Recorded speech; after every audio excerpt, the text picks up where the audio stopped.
Hello and welcome to another episode of the Juggle is Real podcast.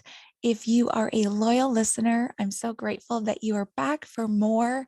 And if you are brand new and this is your first episode, I am grateful that you are checking us out and I look forward to sharing more with you. I am really excited and enthusiastic about our guest today and the topic that we're discussing. We're going to be looking at doing the inner work and reparenting our inner child. And for this episode, we have the amazing, the incomparable expert, a fellow podcast host of which I am a true fan and have found so much value and help and support from the Balanced Parent podcast. Her name is Dr. Laura Froyen, and that is a mouthful. Dr. Laura Froyen. I'm so grateful that she's sharing some time with us today. She has her PhD in human development and family studies, also has a specialization in couple and family therapy. Laura combines trauma-informed practices with the latest in child development research to help families find more peace, calm, and connection. And I'm totally here for that. I'm sure you are too. Laura teaches conscious parenting and communication with heaping doses of grace and compassion through her podcast, as I mentioned, The Balanced Parent. And she also has some courses and programs.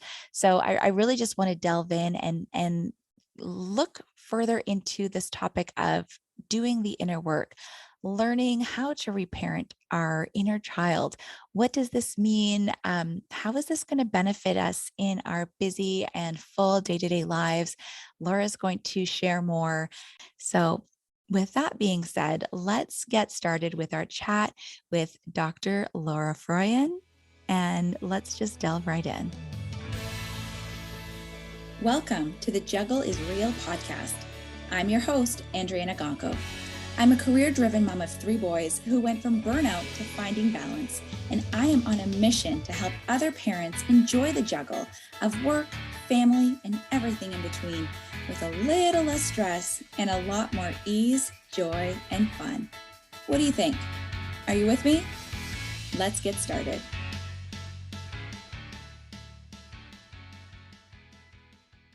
Before we get started with our interview, let me just mention something quickly. Now, you may know that one of my well-being pillars is to discard as part of maintaining better balance. And when I say to discard, sometimes this means getting rid of things being the best way to care for yourself and letting go of old ways of thinking or old ways of doing things and simply non-productive habits. And, over the summer, one way that we are doing this, discard and letting go is by reducing our screen time as a family. And in order to do this, we're going to start a new and fun hobby with puzzling. It's creative time that we are engaged in as a family, but even just for me, it allows me that sort of free space to let my mind wander and, just kind of put the to-do list on hold for a few minutes. It's really fun, and it's something that everyone can get involved in. We have been working on 1,000-piece puzzles from Ravensburger, and the one we have started is called the Forgotten Arcade. It's part of an Abandoned Locations series, and my boys have really been enjoying it. They've coined it the spooky puzzle. So if you are looking to discard by picking up a new hobby through puzzling, you can get your own Ravensburger puzzles from your local toy store. You can grab one on Amazon, and some designs are available at Indigo as well. This summer, I'm all about making life easy, and that means simplifying. With the kids at home and working from home, I'm doing more, but definitely not doing it all. And of course, I'm still making time for me in the mix. Some things that are helping with this include chopping fruits and veggies in big batches so round-the-clock snacking can be quick and healthy, hiring our neighbor's teenage son to play outside with the kids for about an hour, a few mornings a week, time blocking my schedule so I'm only focused on one task at a time, and paring back on my makeup routine so that I can go from working to playing with the kids seamlessly. And for this one, I've chosen the Rimmel Kind and Free collection because it's lightweight and sheer. It's infused with vitamins and aloe vera, so it feels good on my skin throughout the day. You can pick up the Rimmel Kind and Free collection, including the moisturizing skin tint foundation, wherever you get your makeup. Now let's head back to the show.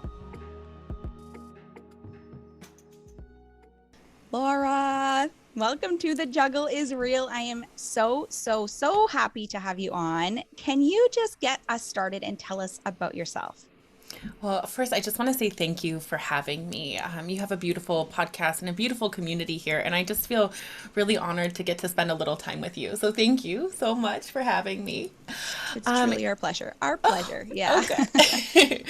I'm Laura. I have my PhD in human development and family studies, but the reality is most of what I've learned about parenting, I've learned from my kids.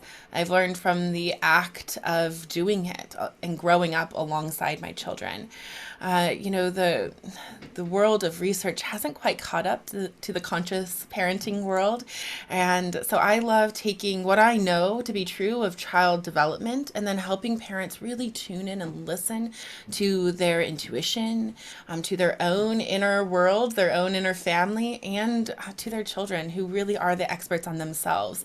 And that's what I love doing. So, I have two kids. They're 9.5 and 7. We were just talking before we hit record that I'm loving middle childhood. It's so awesome. My kids are fierce and beautiful and wonderful human beings. I have a great partner, a wonderful husband, and we live in Madison, Wisconsin, which means we've got great weather and we love being outside as a family. We spend almost all of our days year round outside.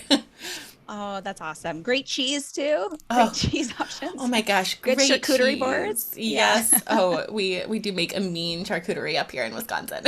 Love it. I've never been, and I it's definitely on my list of places I would love to hit up for sure. Definitely come in the summer. It's beautiful. Summer. Yeah. Yeah. Unless you Well, like to ice fish. I'm in Northern Ontario, so I know all about winter. So when it comes to exploring, I tend to veer to the destinations that don't have the ice and snow. But I it's beautiful here completely where I get am it. too. It's very livable here in July in Northern Ontario where I am.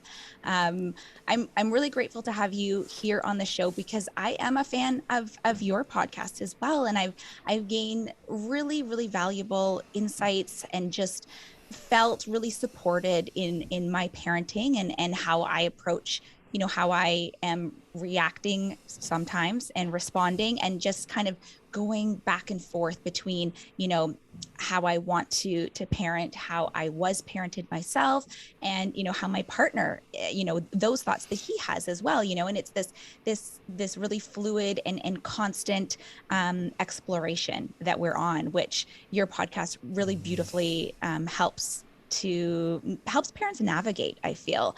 And the topic for this episode is to look at doing the inner work for ourselves, which I think is so vitally important. But before we hop into that, one of your main areas of expertise, both educationally and experientially, is with conscious parenting. So before we kind of dive into the inner work, I wanted to just start by getting your thoughts on conscious parenting. It's maybe one of those buzz topics that people are hearing about more, or they're intrigued about, or they've started doing their own research, or perhaps they're trying to live themselves. But for those who might not be as familiar, and just to kind of set us off, how would you describe what conscious parenting is? How do you describe it to your clients? And how maybe you can give us some examples of how you live it with yourself and your family.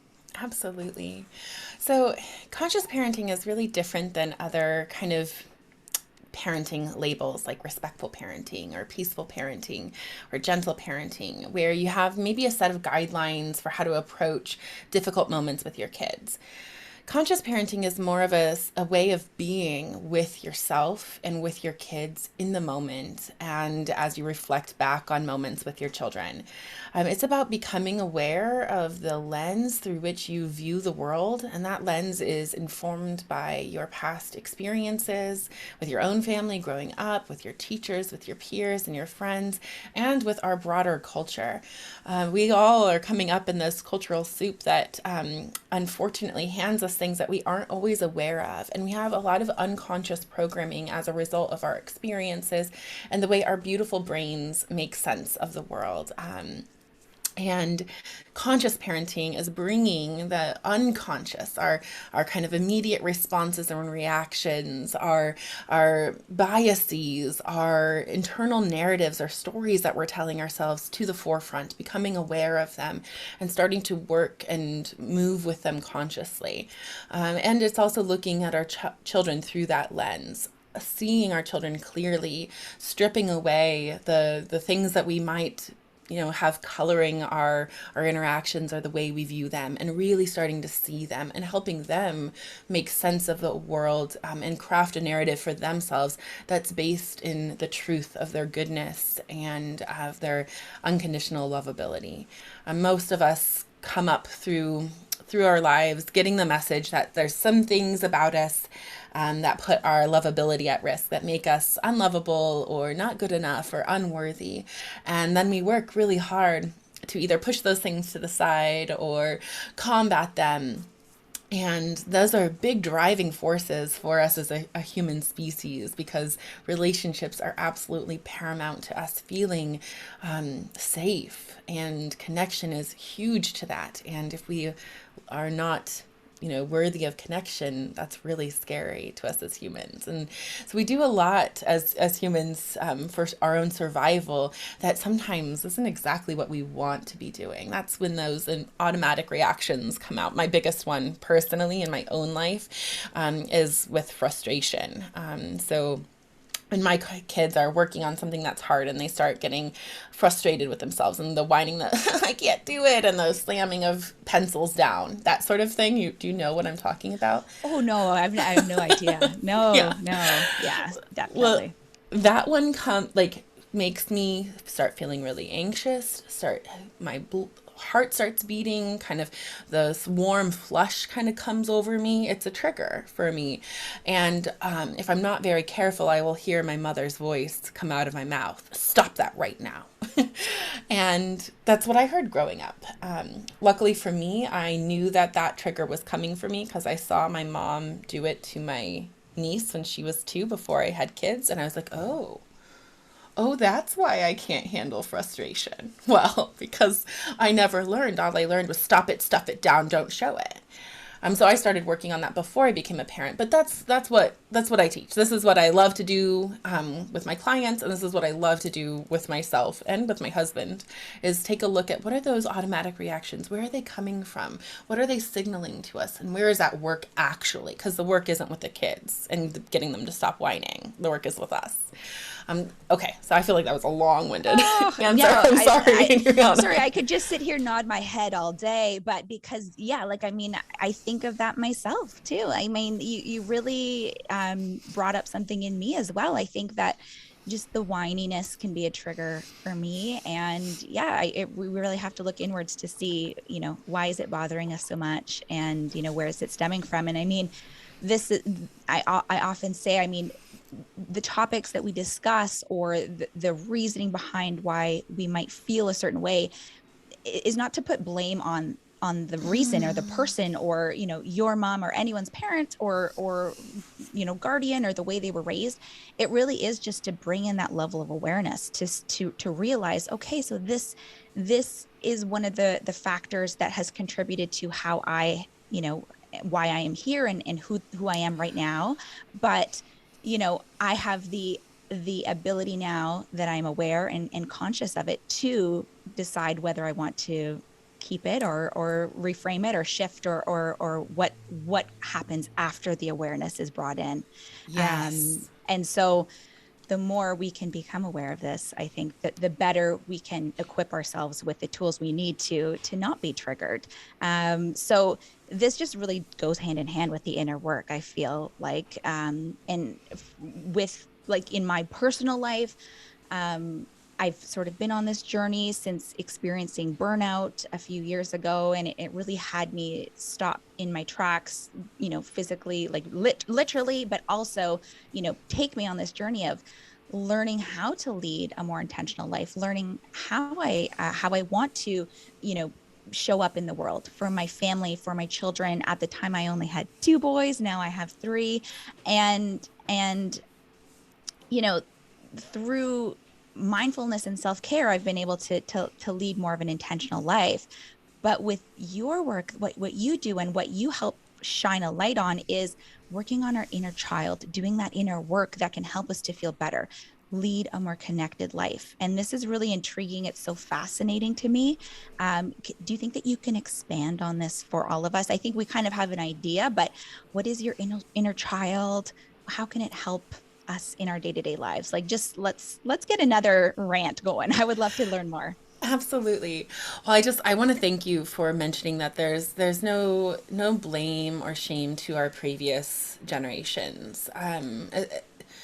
You know, oftentimes we hand down patterns and habits and responses and reactions because those are the things that kept us safe, right? So my mom grew up in a home with an alcoholic father who was unpredictable, and that type of outburst wasn't safe for her to have.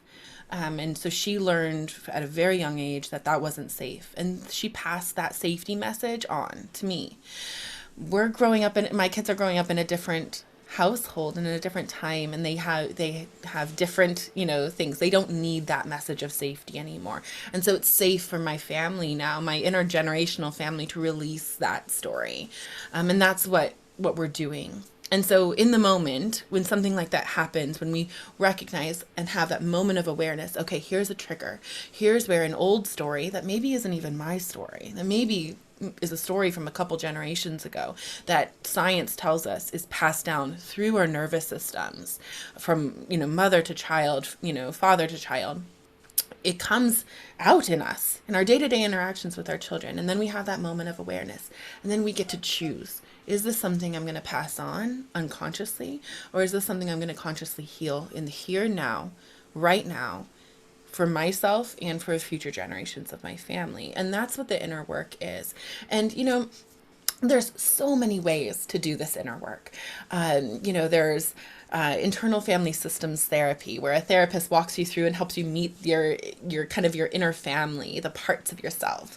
There's meditation and mindfulness. There's self-compassion based mindfulness, which is beautiful. But most of these modalities all are really doing the same thing.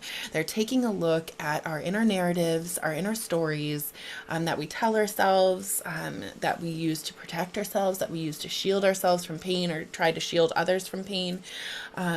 And start working with them directly. For the way that has always resonated most with me is to start thinking about kind of personifying the parts of myself.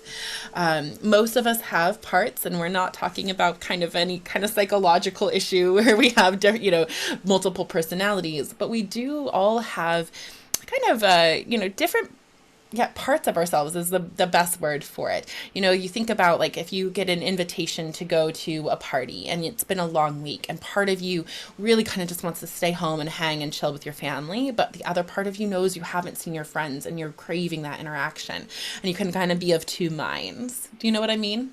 Absolutely. Yeah. Yeah. And so starting the inner work then is for me, when we talk about parts or inner children, is starting to get to know those parts. What is it, the part of myself, that the wisdom that this part has to share? Some of our parts, like our inner critics, can be really harsh when they try to share their wisdom. They can be berating us. They can try to punish us the way we were punished when we were kids.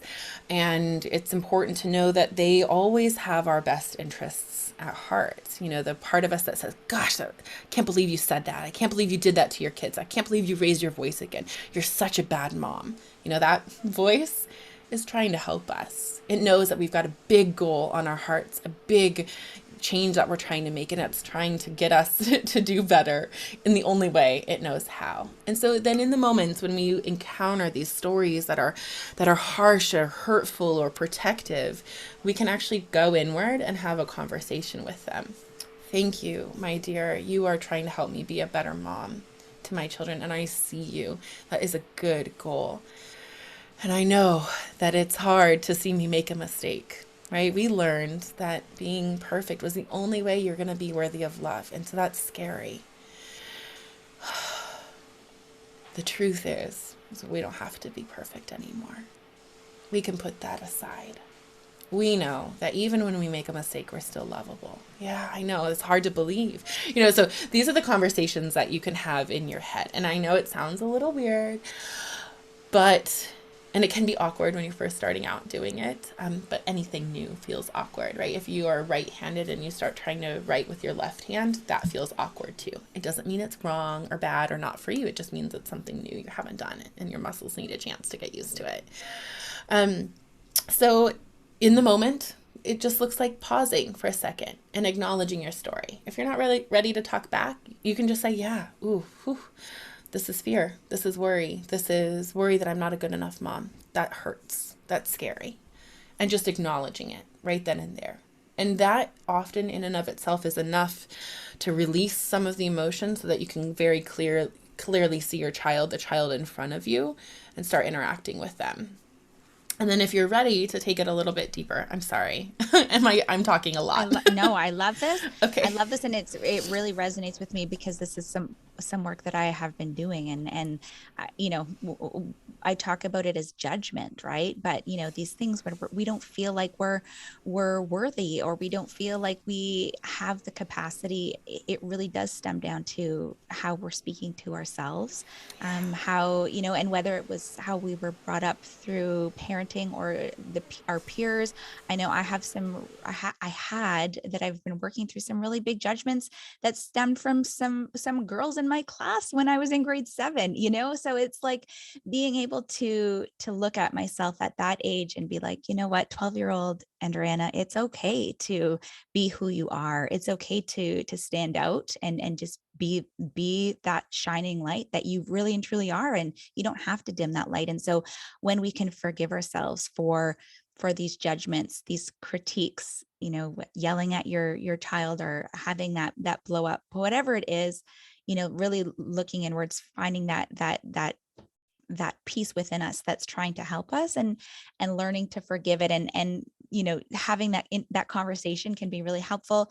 For me, I found journaling was really cathartic, and truly writing out like the phrase, I forgive myself for judging myself as, and writing that all out, and then putting in that piece for my new truth is like, this is how I want to move forward. This is the person I am. This is who I want to show up as, and replacing that judgment, and kind of um reparenting myself, and teaching myself that way, which I want to hear your next step. And I feel like it kind of has to do with sort of that whole reparenting topic, which is so interesting, soothing that nervous system, making you feel better.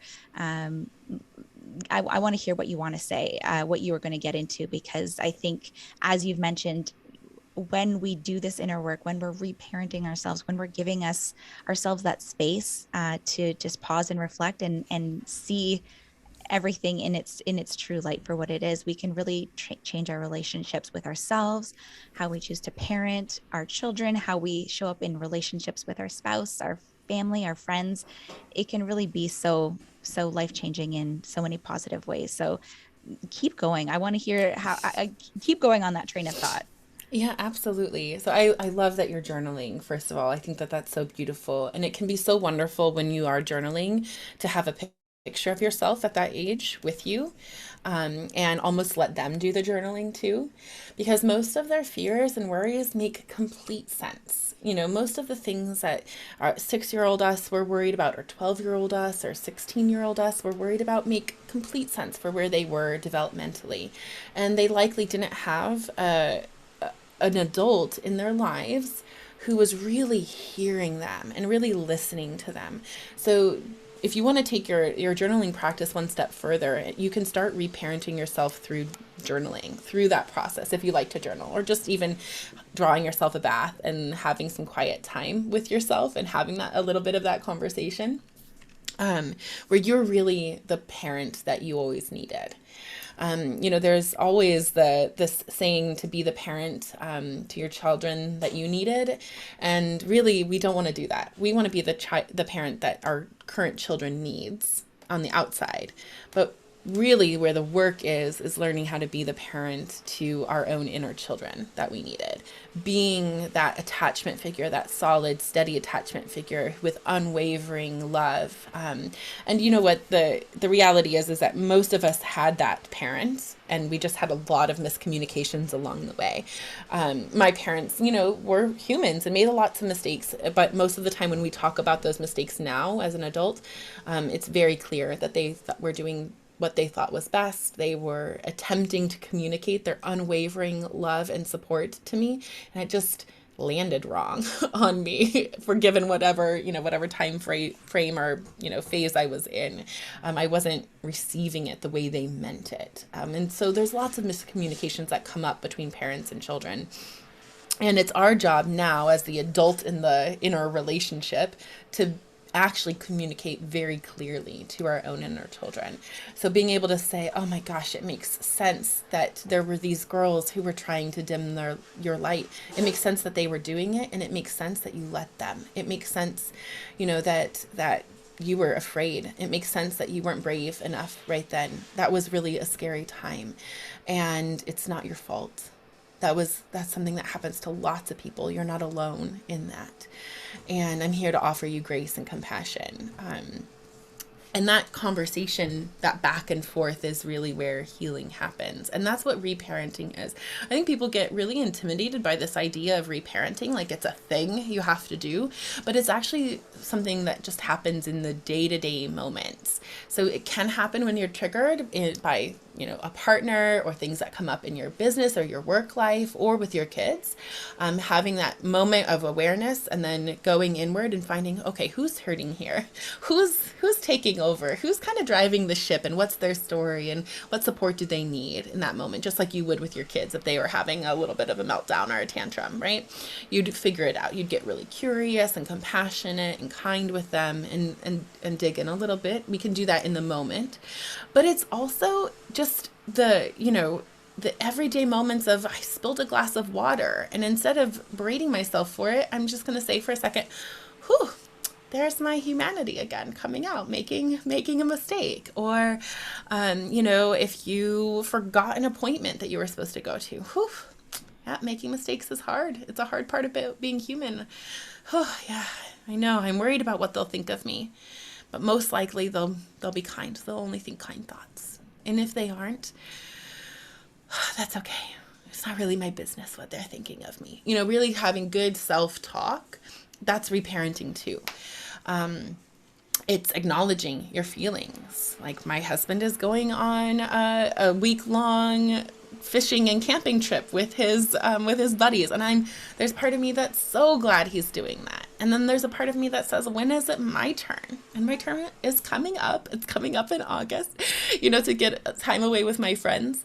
But I'm jealous and resentful a little bit. And those are hard emotions that I learned growing up are not okay to have, that make me a bad person to having. And so part of reparenting is letting myself feel those things. Sitting down with myself and saying, yeah, I do feel jealous. And that doesn't make me a bad person. It makes sense that I would feel a little jealous. It makes sense that I'd want to break too. And I can still be happy for my husband and feel a little jealous all at the same Still time. acknowledge it. Yeah. Absolutely. Yeah. And so that's reparenting as well, is just in the moment being there for yourself in a way that maybe you weren't, and that's self-care. I think we talk, I'm sure we're aligned in this, that there's lots of ways we talk about self-care that are like things to do on a checklist, things to do instead of a way of being with yourself. And so being kind and compassionate with yourself, checking in with the little ones inside of you, those are all forms of self-care that are pretty easy to do on a regular basis. It takes no more than 30 seconds to check in with yourself. we spend more time scrolling Instagram and TikTok. If Yes. we took even one scroll session as we're waiting in line in the grocery store, out of our day, and instead scrolled through our little internal world, it's easy to work those things in. And it doesn't have to be a big undertaking or 20 minutes of meditation or journaling. It can be very small little bite-sized pieces that you can put into your day. I think that's almost like the most beautiful part, because we, you know, for those of us listening, we're thinking, oh, like, okay, well, here's another thing I have to Another do. Like, thing to okay, do. add Yes. reparenting and inner work to the list, and take a seat type of thing. And it's really refreshing to have that understanding of like, no, this doesn't have to be, another thing that you have to put into your schedule. It can be very basic. And a lot of how I explain self-care, I do provide a lot of examples in different categories of what we can do, but really what it all boils down to is loving yourself, and loving yourself first, and being able to be there for you, as you being the number one person in your life who has your back and who wants you to be the best version of yourself. And some cases, that might mean, taking a bubble bath, which we all know is synonymous with self-care. I Other love bubble times, baths. I'm not going to and lie. I do I too. I love mean, them. like, there's a reason for it. There's a reason why it is what it is, but it can be, just, thinking in your head, and going over just how great you are, and realizing that you are doing your best, and having that compassion, just as you would if, your best friend called you or sent you a message and they were upset about how they reacted to a situation. That same grace and that same loving, response that you would provide to your best friend or your sister or whomever, just allowing that for yourself, which takes no more than, a few seconds of a text message. So, Or one, like a little warm hand. Like one that I love is just a little warm hand on my heart. Just like, we as moms, we get touched a lot, but not touched for ourselves. For the most part, like when we're getting touched, it's because other people need something from us. And so yes, offering a little bit of that just to yourself, just a little, little love and warmth. It's just a beautiful little thing, that you can it's do. so interesting that you say that, because I've recently started doing that. Whenever I see like a time on the clock that is, all the same number, which happens to me more often than not, it's 11:11, it's 2:22, it's Yeah. 4:44. And so I very literally, like, it's often I look down at my phone and I see that's the time. I stop, I put my hand on my heart, and I pause, and I just have that moment of gratitude for whatever is happening in the moment. I look around and wherever I might be or whatever the scenario is. And it's kind of just, it happened once or twice. And then I was just like, you know what, this is nice. This Like, it's feels literally good. like 2 seconds. And I just hand to heart, and I just take one deep breath, and I just say, thank you to myself for doing whatever I'm doing in that moment. It can be just that easy. So, Yeah. if that is helpful, 11:11, make that Love wish, it. whatever you want to do, but hand on heart, and just, share that moment of gratitude with yourself. It doesn't I have to be writing out in a journal for 45 minutes. It could just be one brief pause. right. It can be easy, right? It can be easy. And the other piece of it that I think that can be intimidating about inner work and reparenting is that it feels like it can be hard and heavy, but it actually can be fun and light and easy. This is something that I love talking about play. If anybody follows me on Instagram, you know that we do a lot of play. But there's a light side to reparenting and a light side to inner child work, because our inner children don't want to be burdened. They're kids. They want to play and have fun. And our own children on the outside can be a beautiful invitation to that too. So when you're doing something and in the moment with your kids, allowing your own inner child to kind of see it through your eyes and delight in it. Maybe it's something that you loved doing with your own parents when you were little, and that you miss doing that with your kids and letting your own little child come out to play. Or maybe it was something that you saw your friends doing with their families that your family wasn't able to do, and now you can. Letting them have that experience with you, through you, with your kids on the outside, it can be so much fun and wonderful. So it's not all heavy. It can be really light and fun too. I agree. And I think, you know, doing it with the kids, incorporating your family is so beautiful. It can also be done solo if you can Yeah. carve out some space. Like I talk about how you can nurture yourself, and that's strictly by doing something that sparks joy, like, and it might be like sketching or doodling or something that you enjoyed. Like when you were talking just now, like it made me think like, what were those things that I truly loved and would get lost in when I was younger, and it sort of made me laugh. Like I would do all sorts of different crafting projects, and I would, spend all my allowance buying like these wreaths and faux flowers and making, all of these like wreaths for all my family members. And it's just making me laugh thinking about it. But like, these things that really did ignite us, that we can now allow. Being an adult doesn't mean we have to be serious all the time. And I think having those short bursts of having fun, we were just at Great Wolf Lodge, to sort of have the end of the school year. And those water slides were every bit as fun for myself and my husband as they were for my boys. Right. So Yeah. allowing that for yourself, I think, is so important. And it really brings us back to consciously choosing to be in the moment, Yeah. and having that time for ourselves. And then it really just, it doesn't have to be, oh, I need to do this for my children. Like it just becomes second nature, right? When they see you enjoying yourself, having that good time, seeing that joy within you, like it really does just radiate outwards, and it snowballs. It's just infectious.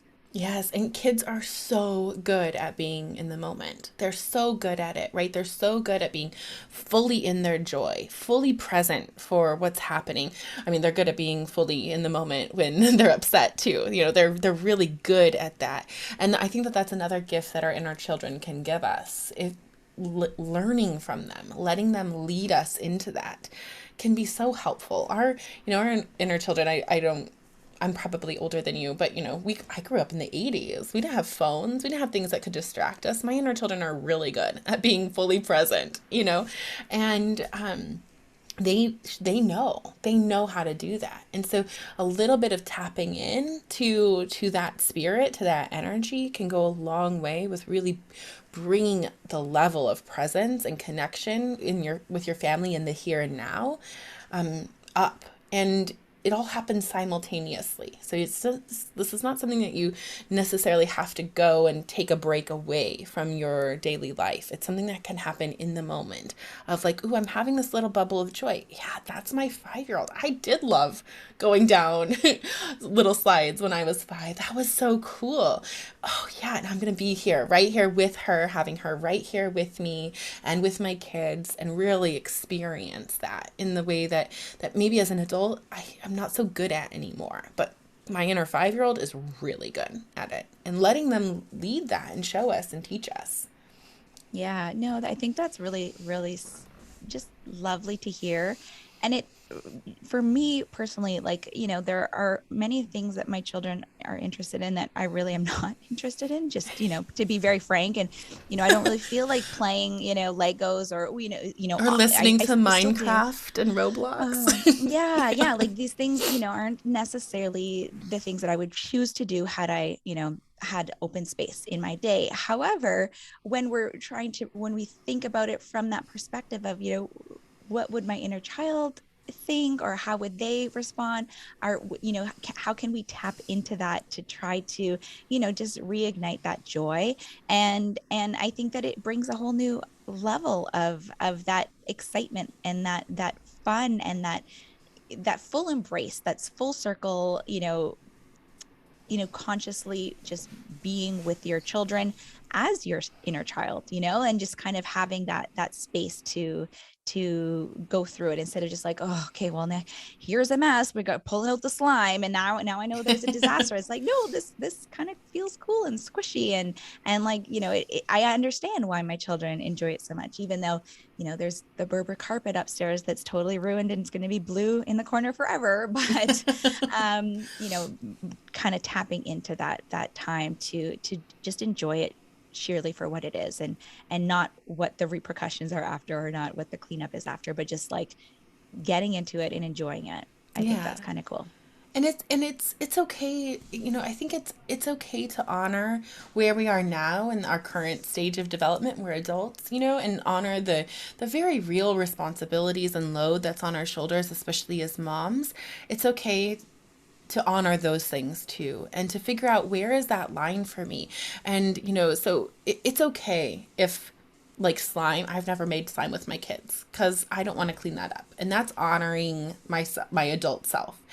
I love our mud kitchen outside. I love having them have that mud kitchen outside, and I can just hose them off when they're done with it. And so we can get that messy play, that experience, in ways that honor both my inner child and my current self. So it's okay and it's okay for you and me to be different. It's okay for all of us to have different levels of kind of, okay, what we're okay with. There's no one right way to do this. And that, I think that, circling back to that being the really heart of conscious parenting, is knowing for ourselves and being true to ourselves. It's the most compassionate and conscious thing I can do, to acknowledge, like, I can't stand walking on rice, and so I'm never going to let my kids play with rice in my kitchen. It's just is not, like, that is the most compassionate thing I can do for myself and for my kids, because a grumpy mom who's trying to clean up the last grain of rice is Yeah. not a good mom to anybody else. I You feel know, that way just about serving it for dinner. Like I, I fully let it like harden up and get crusty before I'm sweeping it. So yes, right. I like that. I like that, to And truly it, honor. yeah, to truly honor. And then there's other moms who, so, when my kids were little, we lived in an apartment. We couldn't let them write on walls. That was just the reality of where we were. When my sister had her last child, they lived in their own home, and they could let her draw on the walls. And so now this daughter's bedroom is a mural of drawings, and she's fine with that. They know one day they can repaint the walls, and it's no big deal. And that would never, I don't know that that would have been okay with me. And we don't have to judge each other for that. That's just the awareness of, in the moment, that's a yes for my sister and it's a no for me, and it's okay. And acknowledging that, hey, this is my yes, and or this is my no, and I'm not going to override it for anything. I'm going to be here present with my own kind of boundaries, and hold my family in those boundaries with kindness and empathy and respect, and roll with it, being good with myself, and being kind of okay with who I am, and not judging myself harshly for it, and not trying to fit into some box of what society or culture says we should be as parents. Mm-hmm. That's really the heart of it, is really being truly honest with ourselves about who we are and what's okay with us. And then learning Yeah. how to communicate that and hold those boundaries with empathy and kindness and compassion. It's, whew, that's it. It's not easy. It's hard work. I mean, yeah, exactly. I mean, it's one thing to say it, it's another to do it. But I think this is such a great starting our off point, just to hear it. The more we hear this, the more it will, just be the norm. And for so many of us, and I am so guilty. I mean, the cause of my burnout was trying to be the perfect mom, the perfect colleague, the perfect, everything, right? And so it didn't have anything to do with my workplace necessarily, but the constraints that I put on myself, and the judgments that I had that made me want to, do so much extra, that then led to that downfall, which was a great experience in the sense that it's moved me to where I am now. But just thinking about what you're saying, in there is no right or wrong way of doing things. There is no such thing as perfect. And so the more that we can understand this, the less we're going to try to adhere to someone else's standards or their ideals, or what we were brought up as being right or wrong. And we can just navigate it in the moment as we see fit, you know under the umbrella of love and respect and kindness, and see where that takes us, which of course, is going to be a beautiful journey. And just With really, lots of mistakes on the way, like yes, loads of yes, mistakes, so and many. forgiveness, And forgiveness through forgiveness. it. Yeah. And I just wanted to touch on one more thing that kind of brought to my attention as you were talking, is that the more that we forgive ourselves, the less judgment we hold against ourselves, the more we can consciously live in that moment and just be okay with, whether we are making mistakes or whether things go really swimmingly. For me, throughout this process in forgiving myself for those judgments, I don't really look outwards to see if anyone is judging me, or I'm not looking to others and judging them, which I know that I have judged. Oh, you're serving your child that for their snack, or you know what it is. Like, I know I've done it. I'm certainly guilty. I'm not saying that I'll never judge anything ever again, but I notice it a lot less. Like, I have no room in my day to judge others or to worry if I'm being judged. And I think Hmm. that's another element of doing this inner work, that it doesn't matter what's happening anywhere else, because you're more at peace with who you are, with who you're becoming, and the life that you're living. So it doesn't matter if so and so doesn't agree with Yeah. that opinion, or doesn't matter what you would have done with your other child 5 years ago. Like, this is a really freeing experience as well. Absolutely. And what you were just talking about are called psychological boundaries, right? The boundaries that we set with ourselves mentally and internally, what we let in, what we let out, what we let influence us. And that's, I think, one of the most beautiful forms of self-care too. I think those types of boundaries are beautiful self-care. What a gift you give yourself when you hold those boundaries for yourself. It's beautiful. Absolutely. Absolutely. Laura, thank you so much for your time today. I truly appreciate it. I've loved having this conversation. It's been like a little mini, therapy for me as well. It's been really, really wonderful. Just in closing, and just looking to, and I don't want to say taking action, because I don't want, again, people to think like add this to your to-do list, but many of us are busy working parents. We've got full schedules, kids home for the summer. We might want to get started. We're not sure where to start. I know you've given us a lot of really helpful ways that we can do this, but just in closing, how do we start this process of doing the inner work? Yeah, so pick one time during your day, just one time where you would normally pick up your phone and scroll or check your email, and instead just check in inside yourself. Check in and see if there's a body part that is a little stiff or holding tension. Check in and see if there's some feelings that you haven't acknowledged that you've been blowing past. Just one time. It doesn't have to be long. It can be waiting at one checkout line or waiting at one red light in your car, but just do that one time.